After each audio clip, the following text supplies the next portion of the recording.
Hello everyone, my self Ranjana फौजदार और मैं पढ़ाऊंगी आपको बायोलॉजी।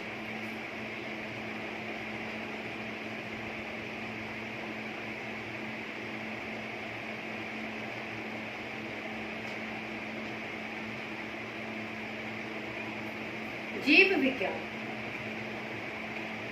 आज के टाइम पर हर प्रतियोगी परीक्षाओं का विज्ञान बायोलॉजी एक प्रमुख विषय बन चुका है। कोई सा भी एग्जाम ले लो आप, नीट है, आरएस है, पटवार, एनी अदर कॉम्पिटिटिव एग्जाम को अगर आप लो तो उसमें साइंस मीन्स बायोलॉजी जो है वो एक अपना अलग ही महत्व स्थान रखता है। आज के टाइम पर क्वेश्चन आने की प्रक्रिया बदल चुकी है। पहले तो सीधे सीधे क्वेश्चन आते थे, लेकिन अब हर लाइन में से क्वेश्चन आता है। अगर आपको उसकी पूरी जानकारी है तो आप उस क्वेश्चन को सॉल्व कर सकते हो, अदरवाइज समझ सकते हो। तो मैं आपको पढ़ाऊंगी बायोलॉजी। तो आज हम बायोलॉजी में जो चैप्टर पढ़ेंगे वो है एनिमल फिजियोलॉजी। वो सब्जेक्ट है एनिमल फिजियोलॉजी।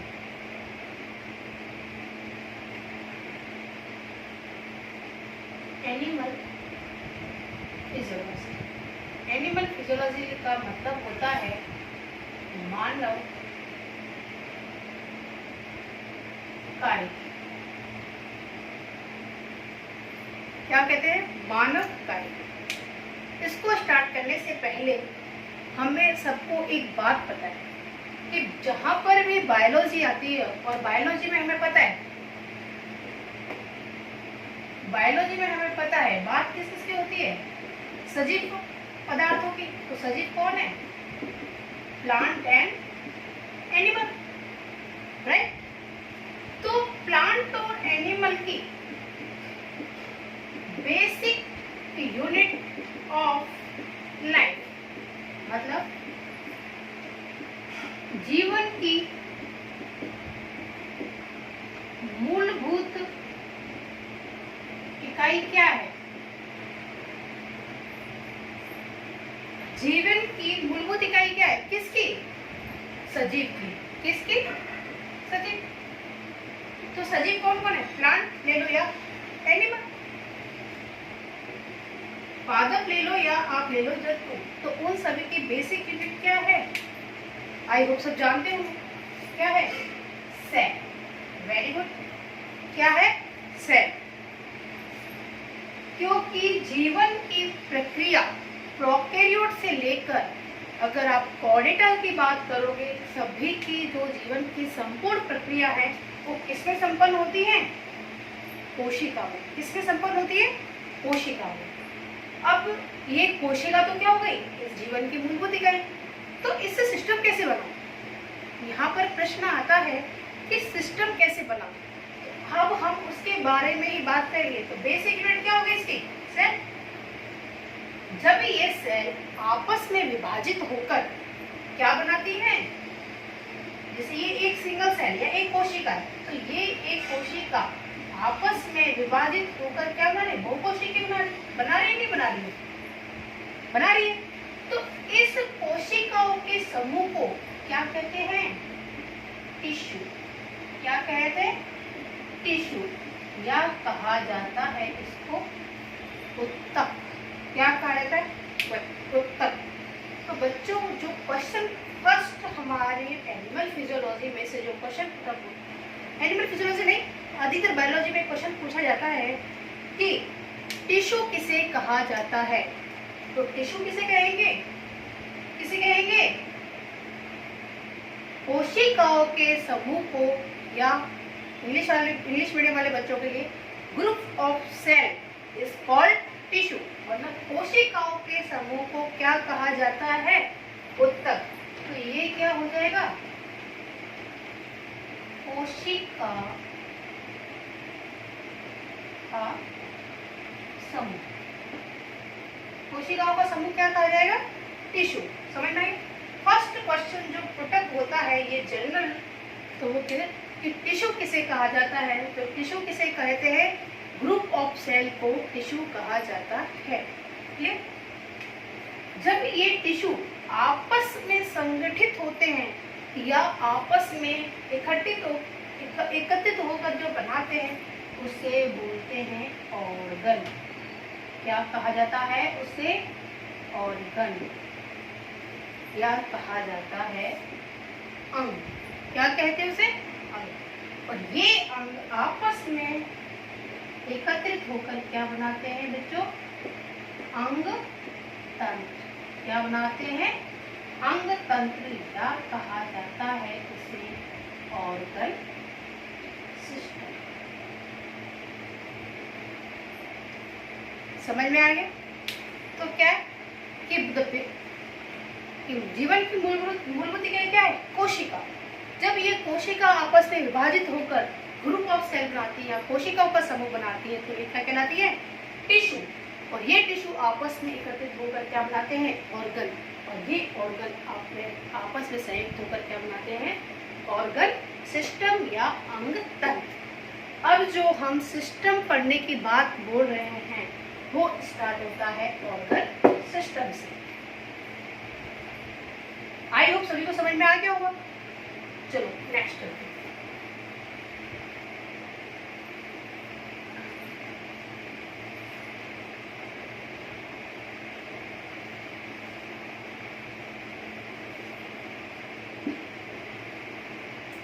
अब बात आती है हमारे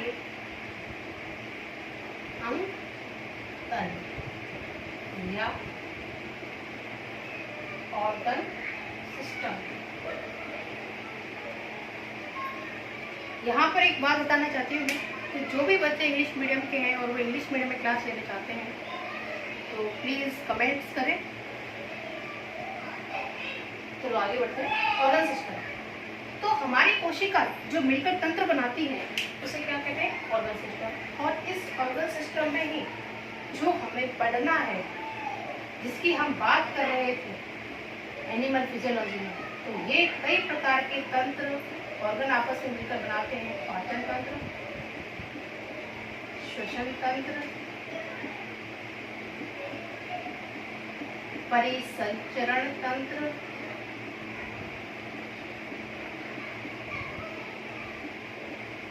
तंत्रिका तंत्र,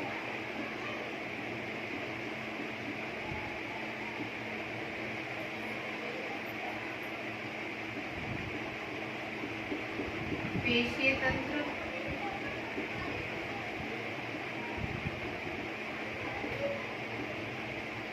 उत्सर्जन। ठीक है, तो ये सभी ऑर्गन आपस में मिलकर बनाए क्या बना रहे हैं? तंत्र बना रहे हैं। कौन कौन सा? पाचन तंत्र, श्वसन तंत्र, परिसंचरण तंत्र, तंत्रिका तंत्र, पेशीय तंत्र और उत्सर्जन तंत्र। पाचन तंत्र में digestive system, respiratory system, circulatory system, nervous system, muscular system and excretory system. तो हमें क्या करना है एनिमल फिजियोलॉजी के अंदर? विज्ञान की वह शाखा जिसमें जीवित जीव के सभी तंत्रों की क्रिया और उसके कार्यों के बारे में अध्ययन किया जाता है वो क्या कहलाता है बच्चों? Animal physiology. क्या कहलाता है? Animal physiology. फिर दोबारा से अगर मैं बात करूं कि जीवित जीव के सभी तंत्रों के या सिस्टम मतलब सिस्टम की क्रियाओं और कार्यों के बारे में अध्ययन किया जाता है वो क्या कहलाता है? Animal physiology. अब अगर इसकी परिभाषा की बात करूं मैं, समझ में आ गया वही? अब देखो इसकी परिभाषा आती है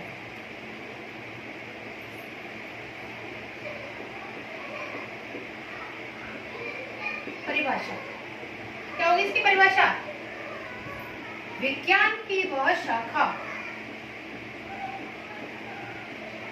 विज्ञान की वह शाखा जिसके अंतर्गत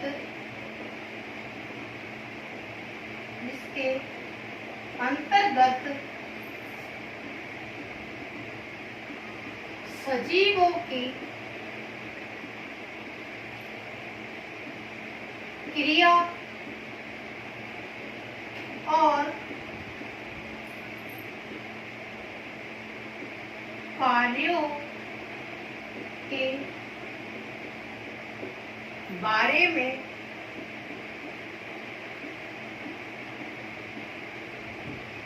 अध्ययन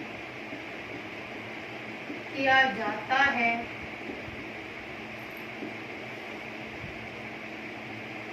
वह क्या कहलाता है? मानव कार्यकी कहा जाता। समझ में आया क्या कि विज्ञान की वह शाखा जिसके अंतर्गत सजीवों की क्रिया और उसके कार्यों के बारे में अध्ययन किया जाता है वो क्या कहलाता है? मानव कार्यकी। एक क्वेश्चन अधिकतर आता तो नहीं है, लेकिन बाद की मानव कार्यकी के जनक किसे कहा जाता है? तो वो है सुश्रुत और सुश्रुत, जिन्होंने अपनी बुक सुश्रुत संहिता में मानव कार्यकी के बारे में संपूर्ण वर्णन किया हुआ है। एक क्वेश्चन अलग से आता है कि फादर ऑफ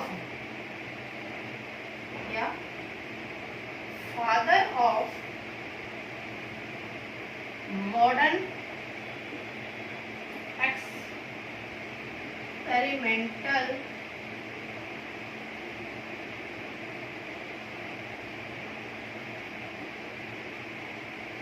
एनिमल फिजियोलॉजी,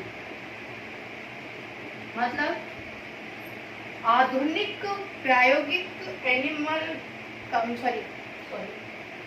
मतलब आधुनिक मानव कार्यकी के जनक किसे कहा जाता है या पिता किसे कह रहा है? वो हैं आपके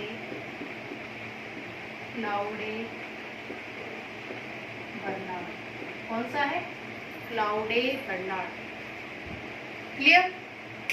अब जो हम टॉपिक हमारा स्टार्ट करेंगे वो सिस्टम में से वो स्टार्ट है हमारा जिसमें से अधिकतर क्वेश्चंस आपके पुटअप होते रहते हैं और जहां पर आपके क्वेश्चन आने की संभावना 99% होती है, वो टॉपिक स्टार्ट करेंगे अब हम।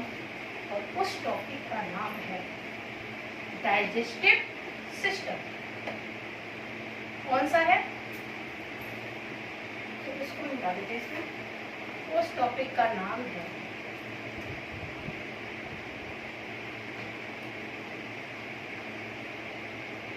डाइजेस्टिव सिस्टम, या कहा जाता है इसको पाचन।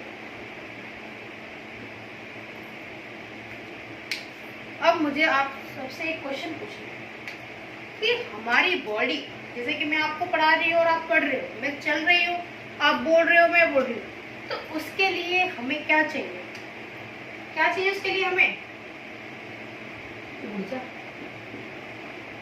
ठीक है, जैसे बोलते हैं एनर्जी। क्या चाहिए हमें? एनर्जी। और एनर्जी किसे कहते हैं? कार्य करने की क्षमता। और कार्य करेंगे कैसे? कैसे करेंगे? हमें क्या चाहिए इसके लिए? फूड। क्या चाहिए? फूड। आपने देखा है ना कि जो अच्छे से खाया पी के काम करते हैं वो अच्छे एनर्जेटिक काम करता है, और जो जिसको खाना ही नहीं मिलेगा तो वो कैसे काम करेगा? क्या नहीं करेगा ना। तो हमें कार्य करने के लिए हमें किसकी जरूरत होती है? भोजन की। किसकी जरूरत होती है? भोजन। और जो हम भोजन लेते हैं वो हम किस फॉर्म में लेते हैं बच्चों? कार्बोहाइड्रेट,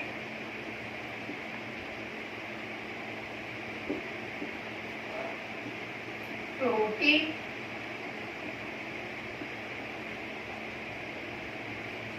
फैट,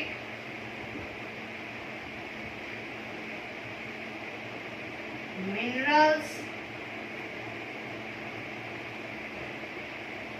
और vitamin. Right? Carbohydrate carbohydrate, protein, fat, mineral, vitamin, ये है आपका वसा, प्रोटीन, कार्बोहाइड्रेट, ये सब जो हमें वृहद मात्रा में जरूरत होती है उसे हम कहते हैं, क्या कहा था उसे, वृहद मात्रिक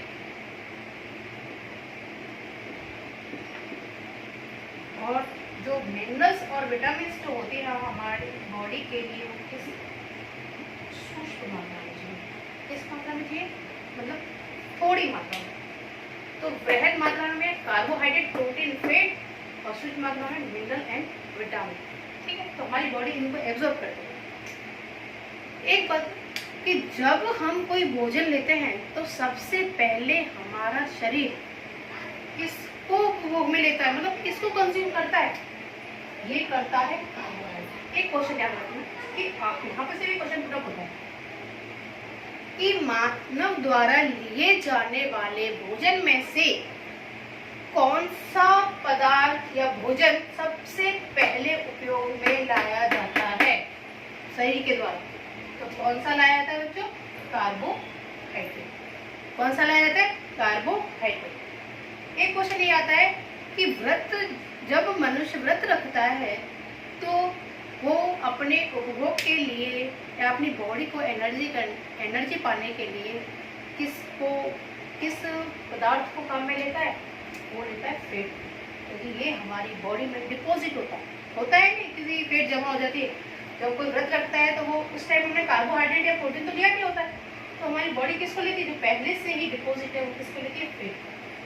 एक याद रखना कि जो हमारी बॉडी का पूरा तंत्र या पूरी बॉडी की जो इंटरनल कहते हैं ना स्ट्रेंथ जो है वो बनी होती है प्रोटीन की।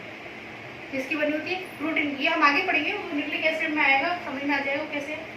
ठीक है, एक बार याद रखना कि जब भूखमरी की स्थिति स्टार्ट हो जाती है या कैसी कोई परिस्थिति आ जाती है तो ये अगर एक बार बॉडी अपना प्रोटीन का डिग्रेडेशन करना या विखंडन करना स्टार्ट कर देती है तो वो शरीर क्या होता है, कमजोर हो जाता है। एक बीमारी सुनी होगी आपने, क्वाशीयोर का, तो वो किसकी कमी से होता है, वो कमी से होता है बेटा प्रोटीन की कमी से। किसकी कमी से होती है, प्रोटीन की कमी से। आई होप सभी को समझ में आ गया होगा कि हमें हमारी बॉडी को चलने के लिए एनर्जी किसके लिए चाहिए, एनर्जी चाहिए वो किसके थ्रू मिलेगी हमें, भोजन के थ्रू। भोजन की फॉर्म क्या होती है, कार्बोहाइड्रेट, प्रोटीन, वसा, मिनरल और विटामिन। ओके, तो कार्बोहाइड्रेट हमारे सबसे पहले उपयोग में आने वाला तत्व है, तो मतलब जो पदार्थ है वो कौन सा है, कार्बोहाइड्रेट है। इसके बाद फैट है, फिर प्रोटीन है, फिर मिनरल्स और विटामिन से सूक्ष्म मात्रा में इसका अवशोषण किया जाता है।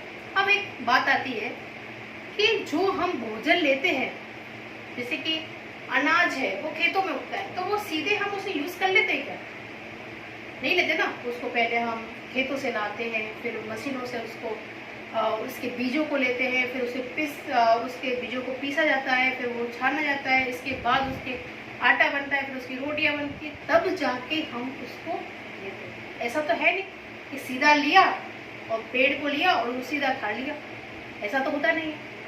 तो पाचन का मतलब क्या है, कि पाचन हम कहेंगे किसको, उसी के बारे में हम अब आगे जो स्टडी करेंगे वो है कि डाइजेशन क्या है। ये तो पढ़ लिया कि हमारी बॉडी को एनर्जी कहाँ से मिल रही है, फूड से, और फूड के स्रोत क्या क्या है वो भी बता दिए, कार्बोहाइड्रेट, प्रोटीन, वसा, ये सभी। लेकिन इन सभी को हमारी बॉडी उपयोग में कैसे लाती है, कैसे करती है, उसी के बारे में अब हम इसको स्टडी करेंगे। तो हमें जो भोजन मिलता है वो किस परिस्थिति में मिलता है बच्चों, जटिल परिस्थिति में, जिसे कहते हैं जटिल भोजन। मतलब क्या होता है इसका, कि भोजन के जो पार्टिकल्स होते हैं वो बहुत बड़े बड़े होते हैं, तो उन्हें पार्टिकल्स को छोटे छोटे पार्टिकल्स में विभाजित किया जाए, तब जाके हमारी बॉडी उस भोजन को एब्जॉर्ब करती है, अवशोषित करती है। तो जटिल भोजन को किसमें कन्वर्ट करेगा, किसमें बदलेगा, सरल भोजन में। मतलब इसको कहते हैं जो इंग्लिश मीडियम में है कॉम्प्लेक्स फूड, और ये होता है सिंपल। क्लियर? जो अगर भोजन की अवस्था कैसी, भोजन की अवस्था कैसी होती है आपकी, कठोर, तो उसको किसमें बदला जाता है, सॉफ्ट या कॉमन में। क्योंकि अगर आप कोई ऐसी तीखी चीज लेते हो या जो कि आपके डाइजेस्टिव सिस्टम को अगर वो नुकसान पहुंचाती है, तो उसको पहले किसमें बदला जाता है, सॉफ्ट। कोई अनसॉल्युबल है, मतलब अघुलनशील है,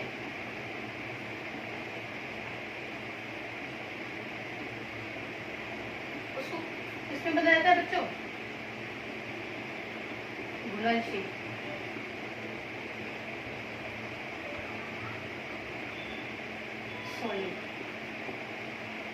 ठीक है, तो पाचन में होता क्या है कि हमारा जटिल भोजन किससे बदलता है, सिंपल में। हार्ड फूड होता है किससे बदलता है, सॉफ्ट में। और अनसॉल्युबल जो होता है वो किसमें कन्वर्ट होता है, सॉल्युबल में। क्योंकि अगर इस फॉर्म में हमारा शरीर अगर इस फॉर्म में भोजन को लेने लगा, तो हमारे बॉडी का सिस्टम कैसा हो जाएगा, डैमेज हो जाएगा। समझ में आ गई? तो अब इन सभी प्रोसेस को करने के लिए ऐसा तो है नहीं कि सीधे लिया और तुरंत ये क्या हो गया, सिंपल में कन्वर्ट हो गया। इन सभी प्रक्रिया जो होती है वो किसकी उपस्थिति में होती है, किसकी उपस्थिति में होती है, वो होती है आपकी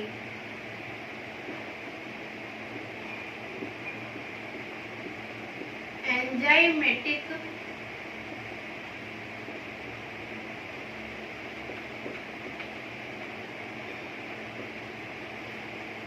हाइड्रोलिटिक हाइड्रोलिटिक प्रोसेस के थ्रू होती है। समझ में आएगी कि जो ये सभी प्रोसेस है वो किसकी उपस्थिति में होंगी, एंजाइमेटिक हाइड्रोलाइटिक या हाइड्रोलिटिक, मतलब इसको क्या कहते हैं, जल अपघटन।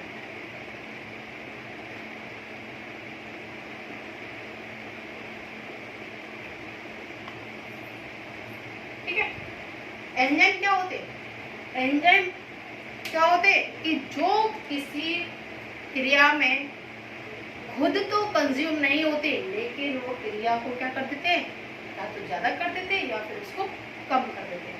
ठीक है, तो अब इसकी परिभाषा क्या हो गई, समझ में आया? पाचन तंत्र क्या, इसकी डेफिनेशन क्या होगी, शरीर का वह तंत्र जो जटिल भोजन को एंजाइमेटिक हाइड्रोलिटिक क्रिया के द्वारा सिंपल भोजन में या अवशोषण युक्त भोजन में बदलने की प्रक्रिया कहलाती है, डाइजेशन कहलाती है। आई होप, फिर दोबारा से मैं रिपीट कर रही हूँ। शरीर का वह तंत्र जो जटिल भोजन, कठोर भोजन, अघुलनशील भोजन को एंजाइमेटिक हाइड्रोलिटिक विधि द्वारा सरल, कॉमन और घुलनशील या अवशोषण योग्य पदार्थों में बदलने की प्रक्रिया क्या कहलाती है, पाचन तंत्र कहलाती है, या पाचन डाइजेशन कहलाता है। समझ में आ गया? चलो इसकी डेफिनेशन, अगर किसी ने अगर लिखना चाहते हैं तो इसका स्क्रीनशॉट ले लीजिए। फिर अपन आगे बढ़ते हैं इसकी डेफिनेशन के लिए।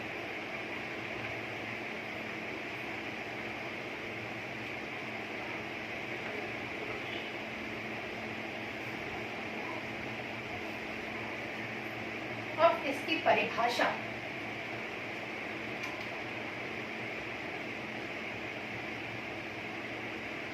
पाचन की परिभाषा क्या होगी,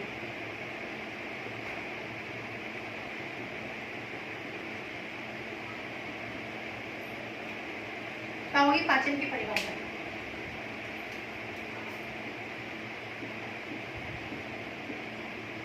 शरीर का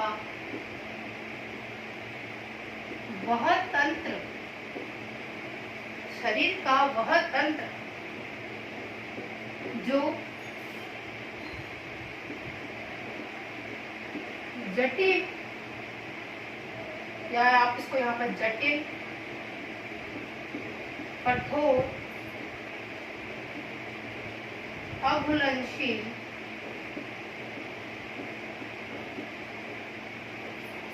पदार्थों को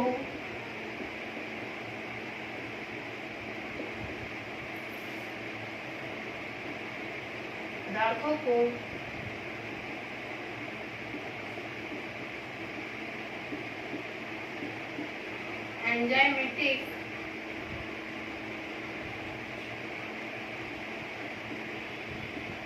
जल अपघटनी क्रिया के द्वारा सरल, कोमल और अवशोषण योग्य पदार्थों में बदल दे उसे पाचन कहते हैं। शरीर का वह तंत्र, तो कौन सा तंत्र हो गया वो? किस तंत्र की बात कर रहे हैं हम?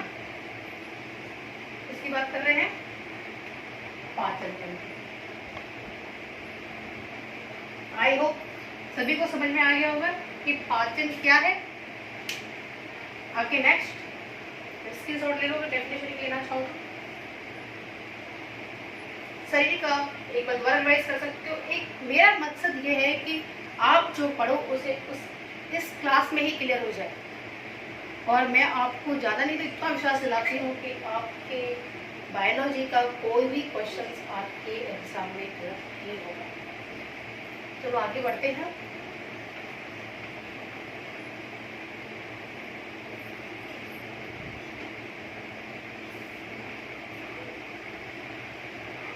अब हमारी बॉडी में जो डाइजेस्टिव सिस्टम को क्रिया को करने वाला तंत्र है वो पाचन तंत्र, ठीक है।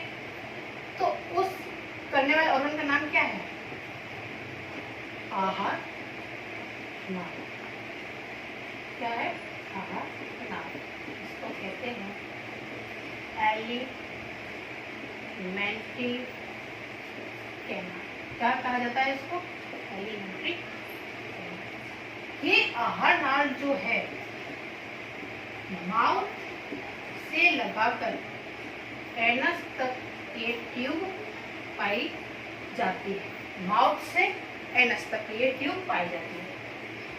एक क्वेश्चन आता है कि इसकी जो लेंथ होती है आहार नाल की, क्या इसको बोलते हैं लंबाई को,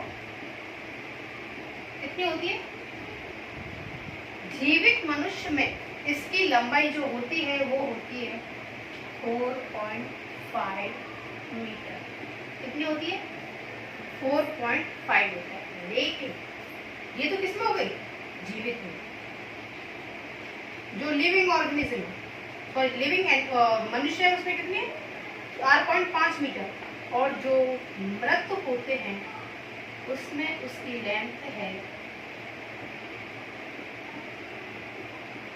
6 to 7।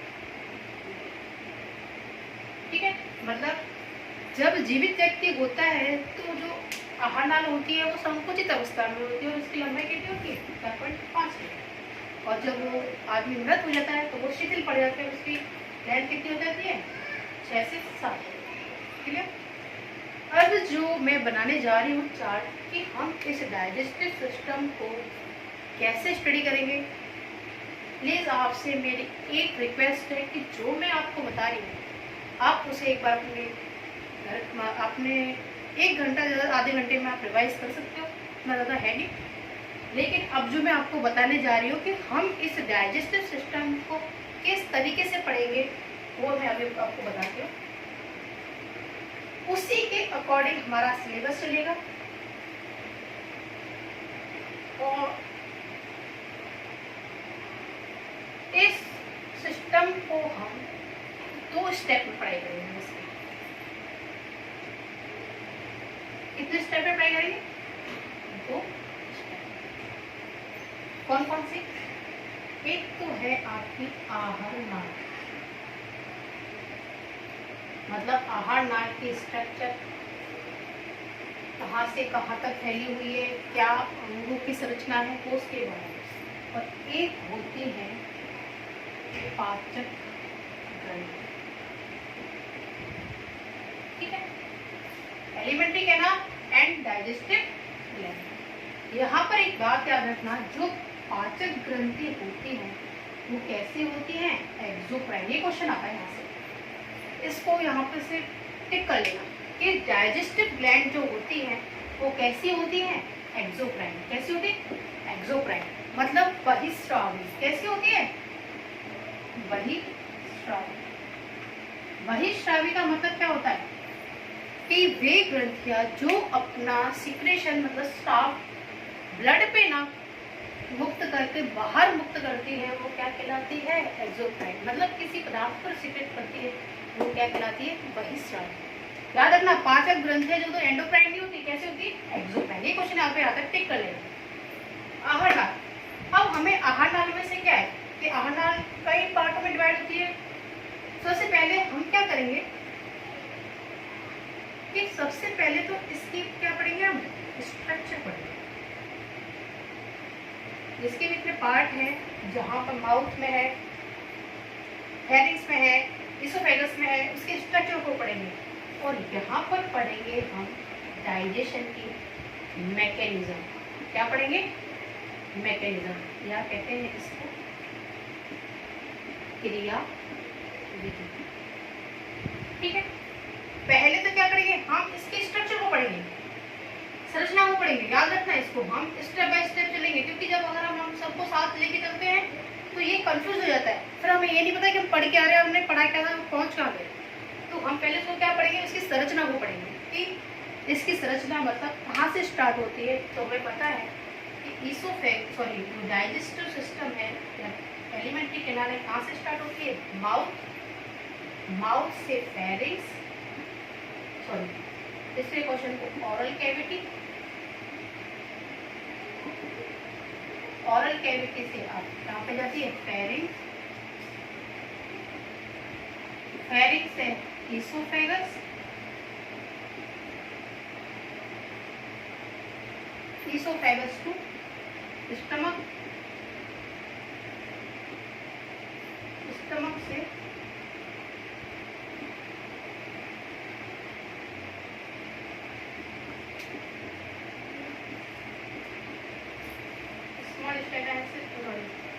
स्मॉल इंटेस्टाइन से लार्ज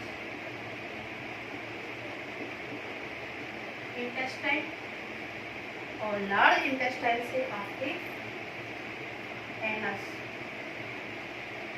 ओके, तो हम इन प्रोसेस में क्या करेंगे? ये तो जनरल वे है, ठीक है।